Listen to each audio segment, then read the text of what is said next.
All right, we'll go ahead and get this committee meeting started. Senator Walker is here. I'm going to ask Representative LaHood to open it up in a word of prayer. Representative? Thank you, Mr. Chairman. Let us bow. Heavenly Father, we come to you today and we just pray that you open our minds. You give us clarity on everything we look at today because we represent Georgia. We pray, Heavenly Father, that you be with our families as I always ask for a shield of protection upon them. Watch over them while we're away. We just pray that you lead, guide, and direct us in everything we do. In Jesus' name, amen. All right. We've got one bill today, Senate Bill 215, needing to be perfected. And Senator Walker, if you would, present your bill. And I got to figure out what microphone is that. The one that says wireless mic. There you go.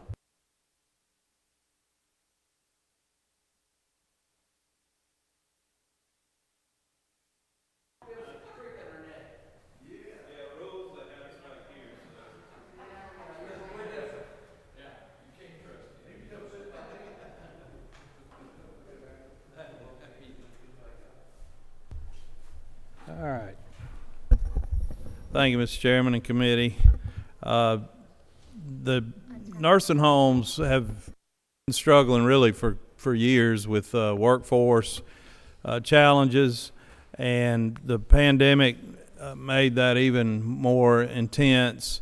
And Senate Bill 215 attempts to help the nursing homes with their workforce challenges and also provide a path, kind of a career development path for certified nursing assistants, and I think ultimately actually provide better care for the residents of the nursing home. So it allows certified nursing assistants to take additional training to become certified as a certified medication aide, and then to be able to administer under nurse supervision, administer certain medications in the nursing home. Representative LaHood, I think, could probably speak better about this than I can, but the assisted living facilities implemented this several years ago, and I think it's worked very well. And actually, I think Senate Bill 215 for the certified medication aides in the nursing homes is actually a little bit more narrow in scope than what is allowed in the assisted living facilities. That's almost all I know about the bill, but I'll be happy to try to answer any questions. All right, you do have a few questions. We'll start up here with Representative LaHood, member 4. On. All right. Thank you, Senator Walker. Appreciate you bringing this. And I agree with you that there are workforce issues, workforce strains that we could improve upon in the long-term care world.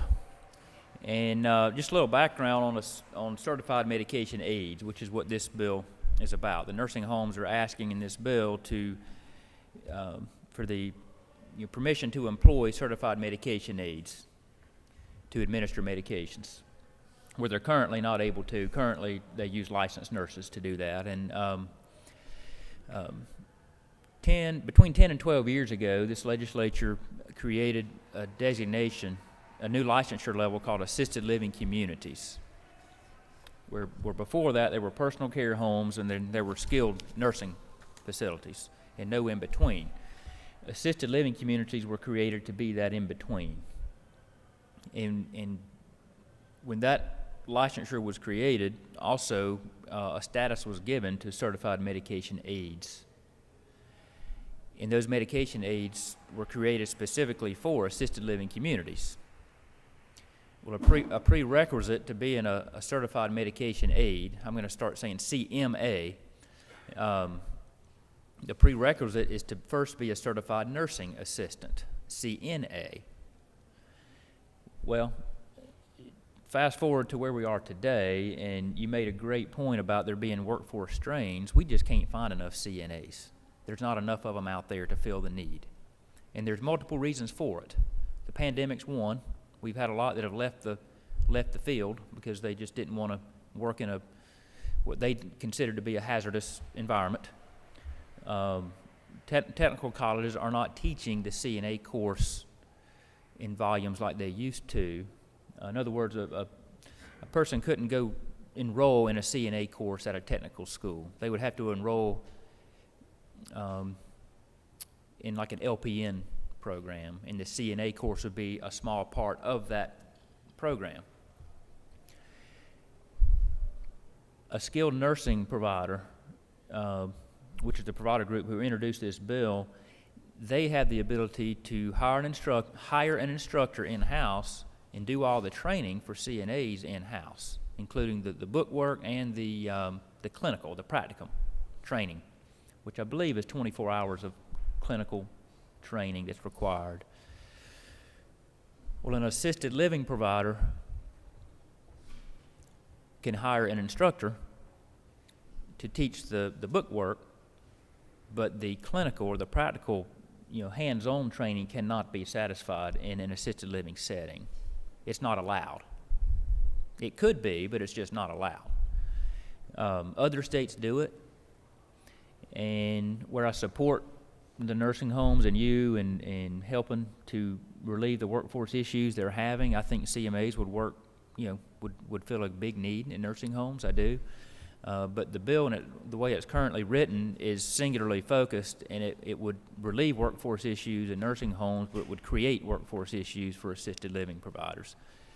And so what I'd like to do is work with you and the other stakeholders over the next few days to build in some provisions so that an assisted living provider can have some control over creating a pipeline, a workforce of their own, the same way a skilled nursing provider can.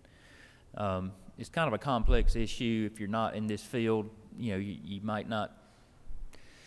It might not be easy to wrap your head all the way around all the technicalities, but there is a serious workforce shortage. There's 1.6 million senior adults in this state now, approximately, and we're expected to have around 2.4 million by 2030. I believe those numbers are right. And the growth in this career field, CNAs, is not currently not strong enough to meet the demand. And so I'm all for what this bill would accomplish. I just think it needs to do more, and we need to include some ways to create a workforce pipeline for the other provider groups as well. All right, thank you. We've got several other members got some questions. I'll try to get them in order. 61, that'd be Representative Robichaux, I believe. Thank you, and I agree. I think the bill is good, but I agree we need even a little bit more. And this may be one of those real technical questions. My recollection, last session, we also changed or allowed CNAs that were in assisted living to get, once a person was unfortunately on hospice and was receiving oral morphine, we changed the rules there that they could. My understanding of this bill, unless I'm misreading it, in the nursing home, they would still not, the CMAs would not be allowed to do the oral morphine, which if we're going to improve this bill, I would kind of like to consider that aspect too, because those in the house know I just lost my father who ended up on hospice, so we had to give him oral morphine, and you have to do that almost every 2 to 4 hours when someone is at that stage. And if we're going to have CMAs or people there, you can't always wait for that nurse to be available to give that in a nursing home setting. So again, with appropriate training, if there's an interest to also, I think we talked about maybe improving or tweaking it, that would be something I'd like to see very specific, if that's a consideration also. So, Mr. Chairman, can I speak to that? Yes. So I certainly don't oppose that idea myself. I think in the Senate we wanted to make sure that we wanted to try to assuage any concerns that the Senate might have with level 2 narcotics and expanding the scope of practice. And I think in nursing homes, the nursing home setting, you have more skilled nurses naturally in a nursing home that can do that, whereas in assisted living, you might not have as many skilled nurses on staff, because I don't think you're required to have as many, but I'm not opposed to that. That was why we didn't include that. Right, and just under consideration, because again, when the person, the patient is in the home, I mean, I gave it to him, and I have a medical background, but my husband gave it to him, and he's not medically trained. It was, here's what you do, you inject it, that's it. I mean, yes, you know, and I think we wrote it, an RN has to give the first dose, or a physician, and then watching for those reactions. So just considering. And yes, you are correct. That's exactly what we did last year on that hospice care with the morphine administration. And right now it's not in here, but Representative LaHood, you got those notes, I assumed. All right, thank you. The next one I saw lit up was 23. Representative Gambill? Gambrill? Hey, Senator Walker, good to see you. I appreciate this bill, and this is a good bill. I know you're trying to get ahead of this issue that we all see, and we all want to make sure we have a good pipeline for folks that want to go into this industry, because it's a huge need. It is in my community and all of our communities. To what effort I appreciate what you said, Representative LaHood, especially about the CNAs. In a previous career, worked with our high school healthcare science programs. I know that those programs turn out a lot of students that are CNAs, even from high school. But anything I can do to support it and help with this, I'm interested in, and I just appreciate you seeing that need and trying to address it here in this bill. Thank you, Representative. All right, thank you. Next one I saw lit up was 48. Representative Byrd? Thank you very much. Thank you, Senator Walker. I don't think we've met before.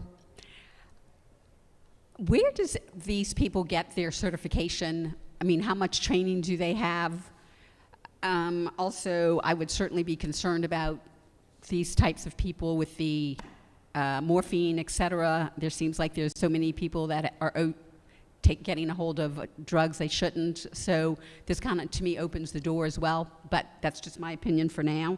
So could you tell me about the whole certification program? Do they go through testing? How long does it take, et cetera? Thank you. I could call a friend, maybe.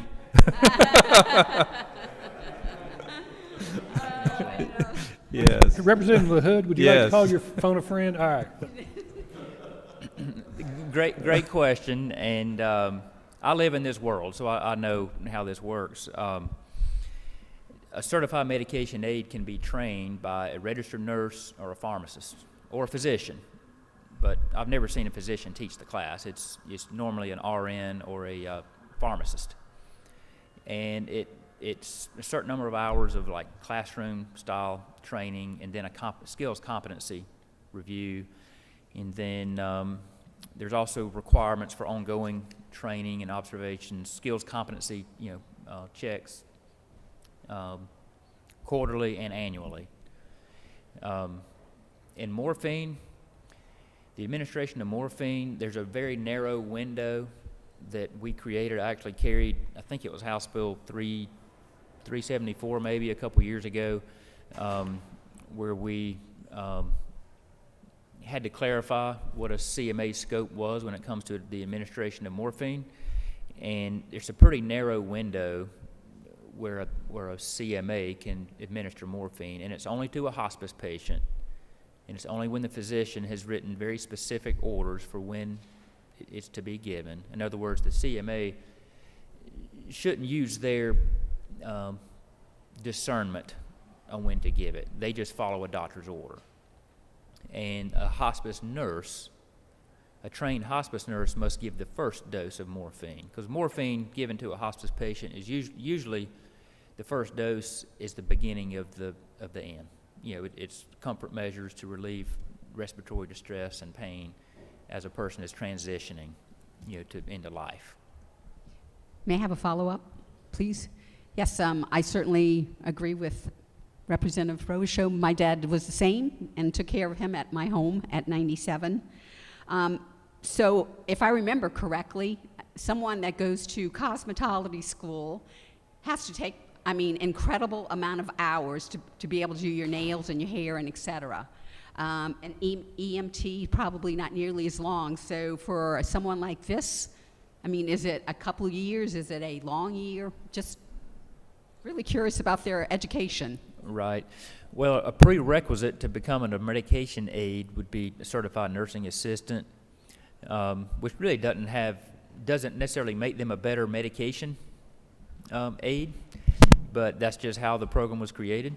And so a family caregiver, like Representative over here mentioned a few minutes ago, a family caregiver can be trained very quickly how to administer morphine. And so it's not a complex process, but there is very specific training involved. And the other requirement for a CMA to administer morphine to a hospice patient would be the hospice agency has to sign off that CMA has been trained and deemed to be competent in administration of morphine to that patient. And so, again, it's a very narrow window, and the goal was not to open up, a 4-lane highway to administer morphine to hospice patients. It was just for very narrow circumstances, and to make sure that hospice patient did not have to lie in bed in pain, in distress, waiting on a hospice nurse to arrive. But great question and good points. All right, number 40, Representative McDonald. Thank you, Mr. Chairman.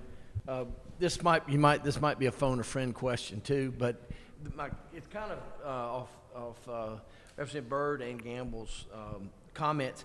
What is the specific age requirement to get a CNA, and how long is the training? How young can you be to become a CNA? I don't know. There's a Pam Clayton. I think it could answer that if you, Mr. Chairman, if you want to let her. I think she's logged in and available to. And what I'm getting to, I'll go ahead and ask it all.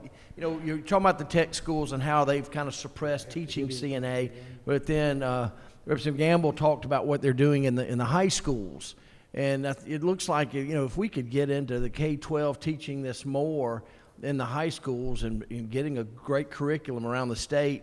I don't know how old you have to be to do level 2 narcotics. That's kind of another question. I want to get to that, how to administer that, to start building that CNA to CMA to nursing to doctor, start that journey for these high school kids. That's what I would think we need to start looking at and working with our state school superintendent, knowing this is a shortage out there, knowing our tech schools are kind of suppressing teaching of this, that it might help some of our kids in their new journey. And I would just like to look at that in some way. All right, thank you. And we've got to get back to your question. He wanted to phone a friend, Pam Clayton. Would you introduce yourself and tell us who you are, and if you could answer that question, how old do you have to be a CMA? CNA, CMA, all the acronyms. All right.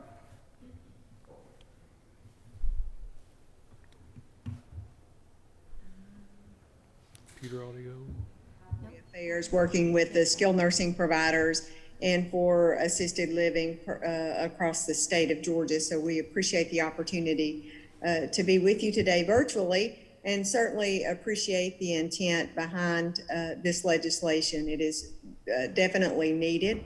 I appreciate the premise of your question relative to thinking about the pipeline for an adequate and competent workforce.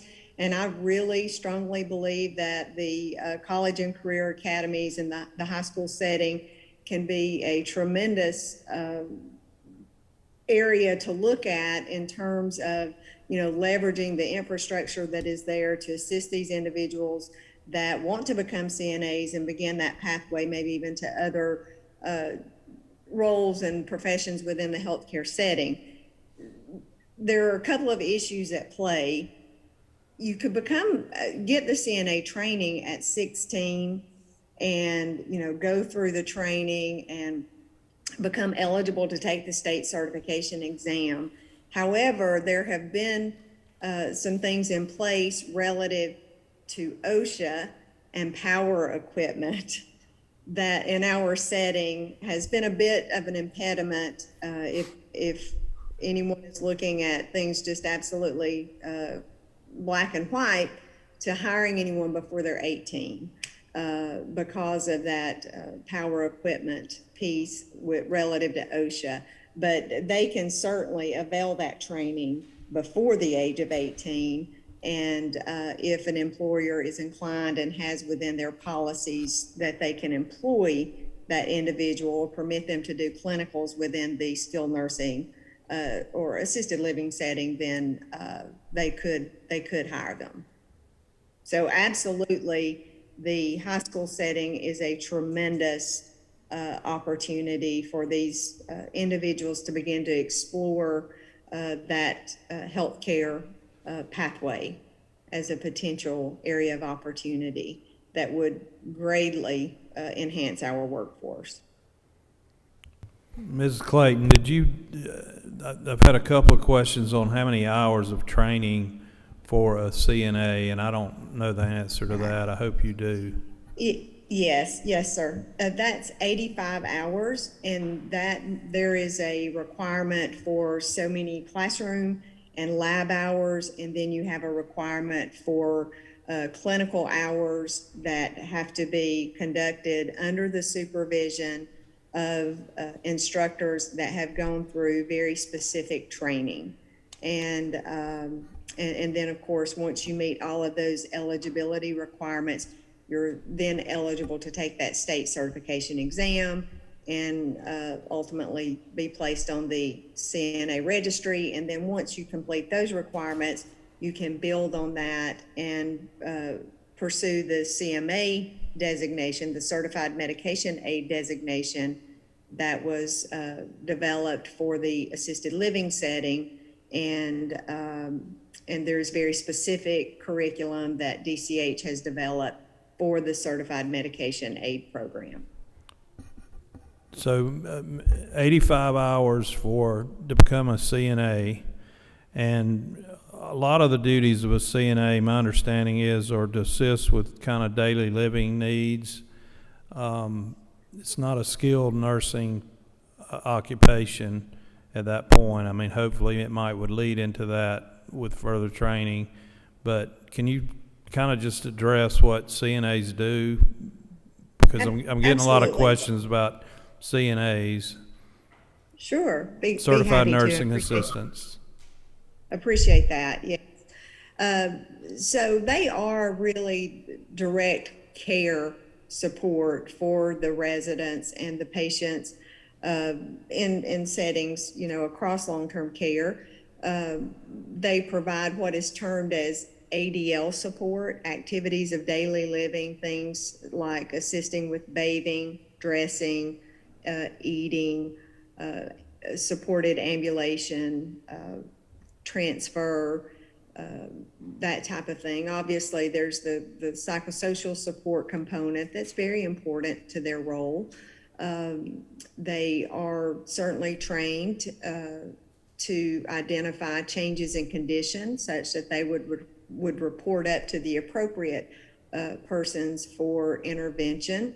And, things like skin care, bathing, assisting with those kind of evaluations. And that's probably not the best term in terms of their scope of practice, but they're very much interacting with the residents and the patients ongoingly, so they're able to identify if there is something that would require reporting to the nurse or the physician to allow for additional intervention or assessment if needed.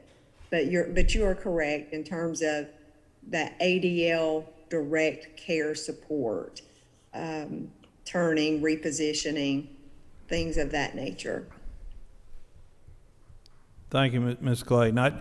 you know, we've had loved ones, my grandparents, CNAs have looked after them in the home. You all have probably had that same experience with family members, and a good CNA is like a godsend or an angel really for the family, and they have to really have a heart for what they're doing. It's not a highly compensated position, but I think this would give somebody that does have a passion for taking care of frail and elderly an opportunity to advance themselves, get additional training, earn additional money, and stay in the field. And I think it would help with retention. It's got a lot of benefits, and I feel like the committee supports it. We're just trying to get your questions answered. And this is Pam Clayton, if I may. Yes, go ahead.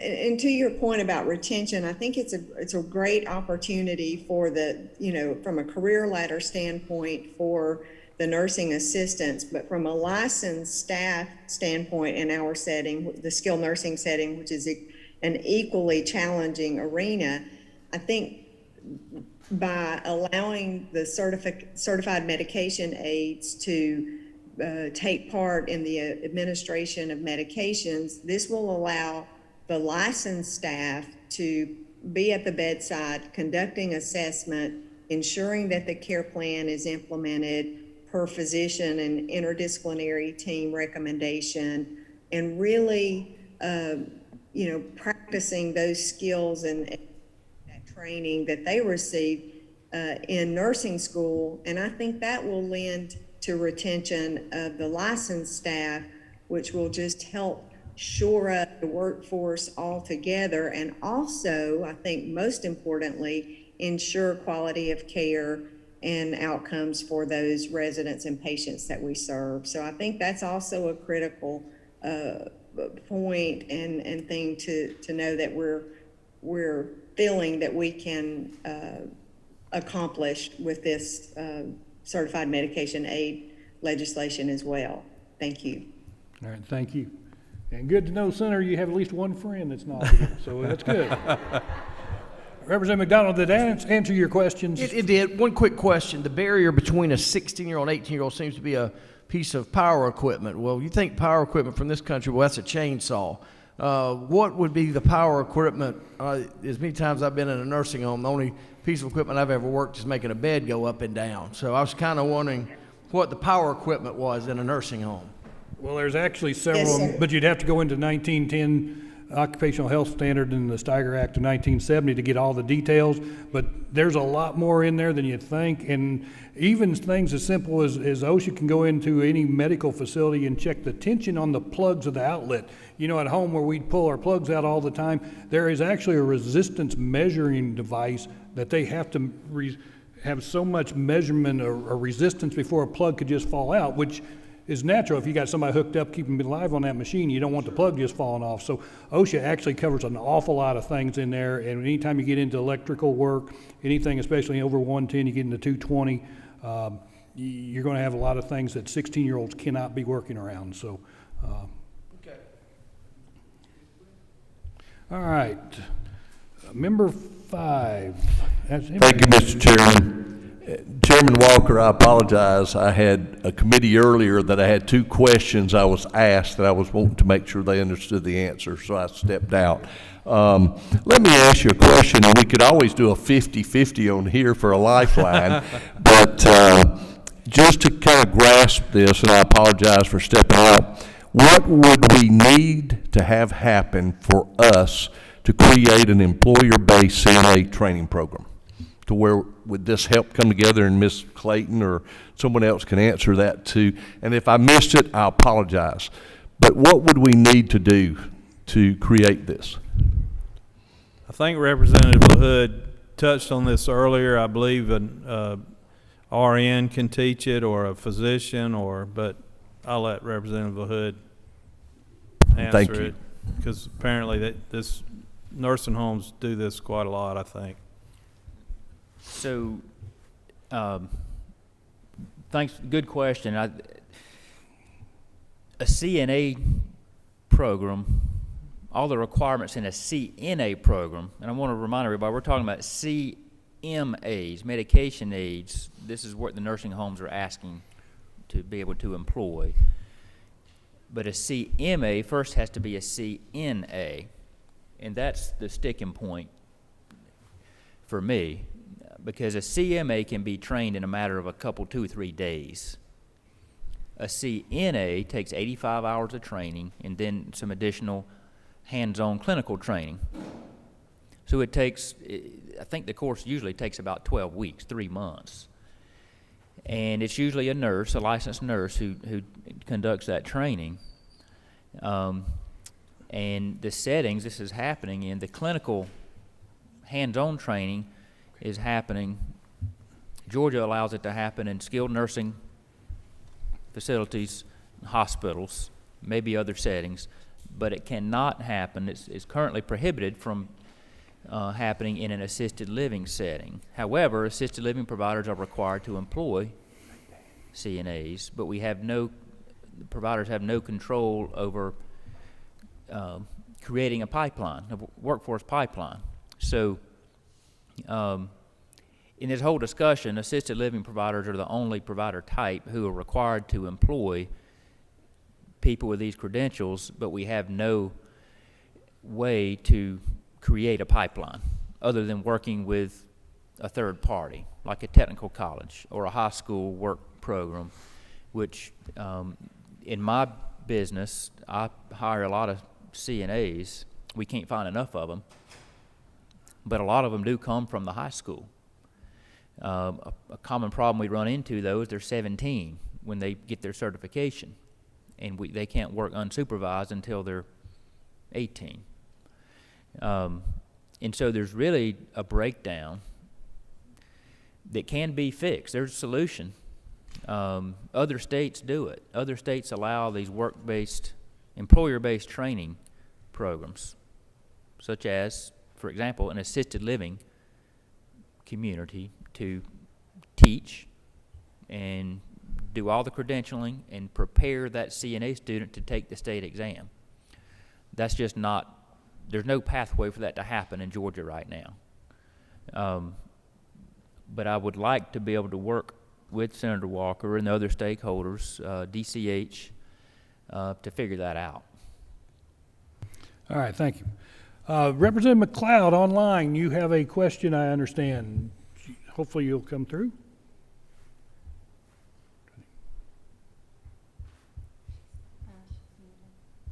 Still on mute.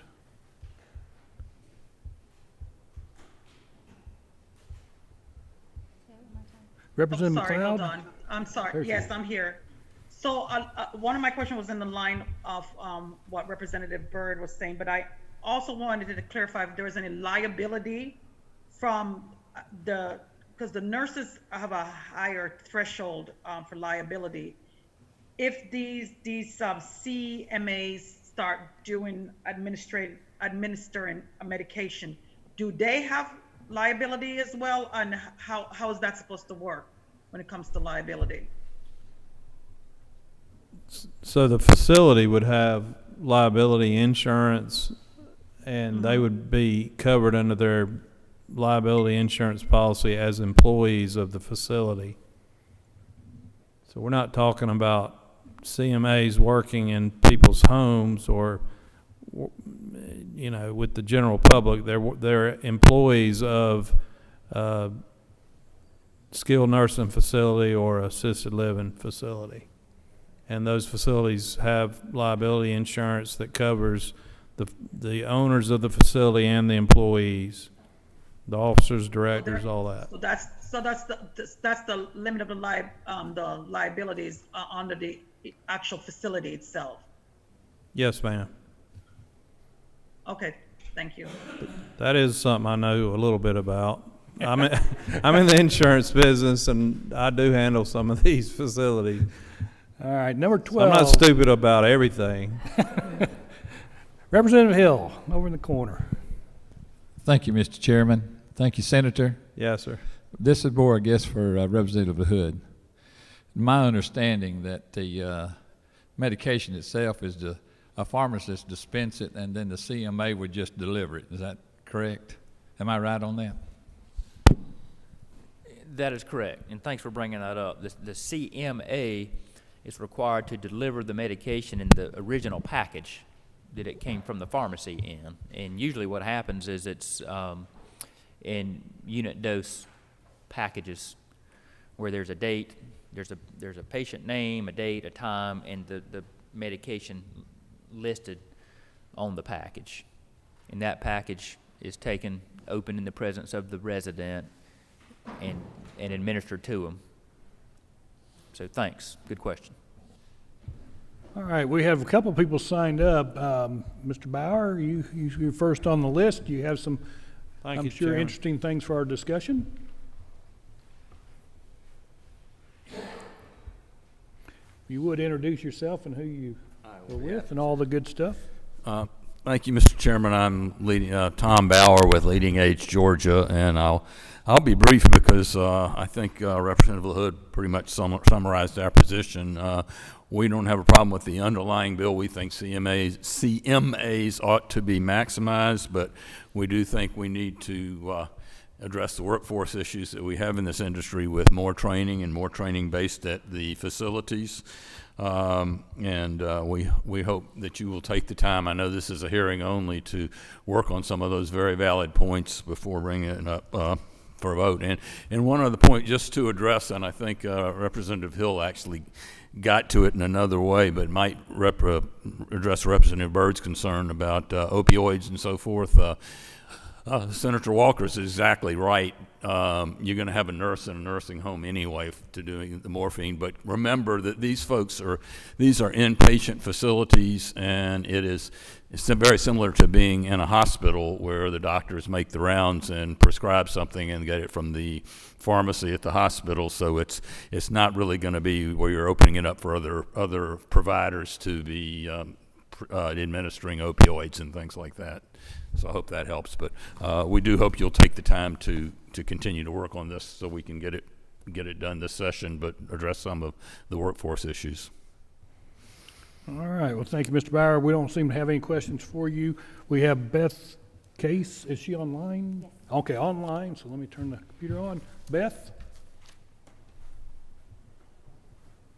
There you go. Hello. Thank you for giving me the chance to talk to this. And I just want to reiterate that I agree with all of the information that's been given up to date.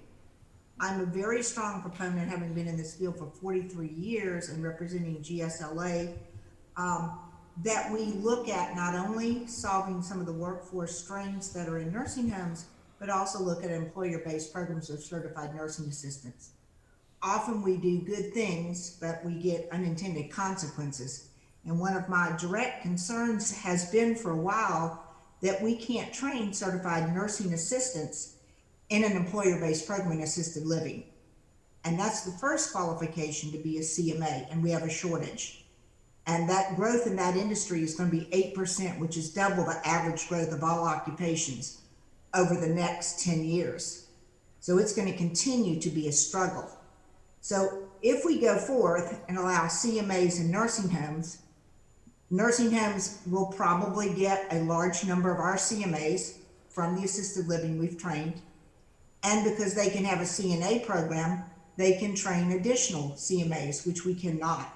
So I think to not have an unintended consequence, as well as addressing our workforce, we seriously need to consider an employer-based program. In OBRA 87, it created the Nursing Assistance Program, and it allows states to dictate how those programs are administered. We know other states do have employer-based programs, so I'd highly encourage that we put some language in there that allows us to have employer-based training programs for certified nursing assistants in assisted living communities. All right, thank you. Representative LaHood. Thank you, Ms. Casey, and I'm not sure if everybody heard what Ms. Casey, who she is and who she represents, but she has, correct me, Ms. Casey, if I'm wrong, but 30 years or probably more experience in the long-term care, as a long-term care provider. So she knows what she's talking about, and I agree with her 100% that what the nursing homes are asking for is merited. But I don't think it would be a good move to solve one problem and create another problem. We want to solve, as many problems as we can with as few unintended consequences as possible. And so, where I'm in favor of the bill, it needs to be expanded to open up more pathways for producing the workforce that's needed in all long-term care settings, not just the nursing home. Because what she said is correct. If the bill passes as currently written, what's going to happen is the CMAs that the assisted living providers have trained over the last decade will be going to work for our competitors in the workforce. And I say competitor in a friendly way. Both long-term care provider types are essential to the continuum of care. But we do employ the same types of people. The difference being the skilled nursing providers have some control. They can train and produce their own workforce. Assisted living providers are handicapped because the state just hasn't made a pathway for that to happen. Representative Robichaux, you lit up? And this is just out of the box thinking, could we possibly very quickly take some of the emergency situation, what we allowed, due to the public health emergency with COVID, allowing a little bit, tweaking that very quick, I hate to call it quickly, carefully, inserting that, and then also because our situation in a lot of ways has been caused by the pandemic, possibly getting the governor to dedicate some of the additional care funding that might be coming into the state into developing this training program very quickly, certification model, and only because I developed healthcare training programs too, so I'm trying to think of a way to take stuff we might already basically have now, figure it out quickly, because I do think we have these kinds of needs like now, as long as we do it carefully. Well, and just to add a point, I haven't heard anybody think that this general idea is not a bad idea. So with your experience, I would certainly hope you get with Representative LaHood. He's already been talking about some amendments. We are, ever since I've been here, we have to perfect the bills that come over from the Senate. So we've got a lot of work to do in a very short period of time. So you and Representative LaHood come up with the next meeting. I'm sure we'll have something much better. So Representative Gambill, you've lit up again. I'm sorry about that. It's just pretty much us left in this room. I know Senator Walker left, but did I hear correctly? And I know there might have been some confusion a minute ago over CMA and CNA, but you can't be a CMA without being a CNA. That's right. So these are connected to each other. And 5 years ago, Eddie Lumsden passed a bill that created an incentive for employers to hire students that are in work-based learning programs in our high schools. These are youth apprenticeship. Y'all might have remembered them as DCT back in the day. If they're a student in one of those programs, then the employer can receive a credit on their workers' compensation insurance policy for hiring those students. Anything that we can do to incentivize an employer dipping their toe into the water of hiring these students, which is what our goal should be with this, I think we need to do. I don't know what that incentive looks like. Eddie's was a good start, but if there was a way to incentivize this somehow for the employer to create the program or to hire the students from one of our high school programs or even the technical colleges, I'm all for that, and I'm happy to talk to y'all offline because I know we all need to get out of here. But this is something that I just think is a good bill and a good conversation today. All right, thank you. Representative McDonald, you lit up again. This is real quick. The 85 hours that's required to be a CNA, in your opinion, Mr. LaHood, is that too long? Could that be shortened? That's something that, to get more people through the programs and get them in the workforce, I think that's somewhere we could look to see if there's a pathway to shorten those hours. Yeah, all right, thanks for that question.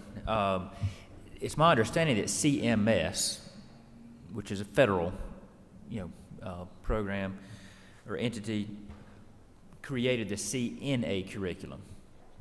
and it's tied to a provider type who provides Medicaid and Medicare services.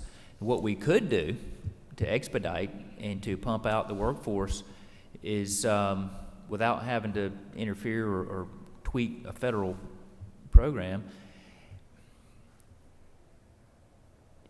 being a CNA does not necessarily make someone a better CMA.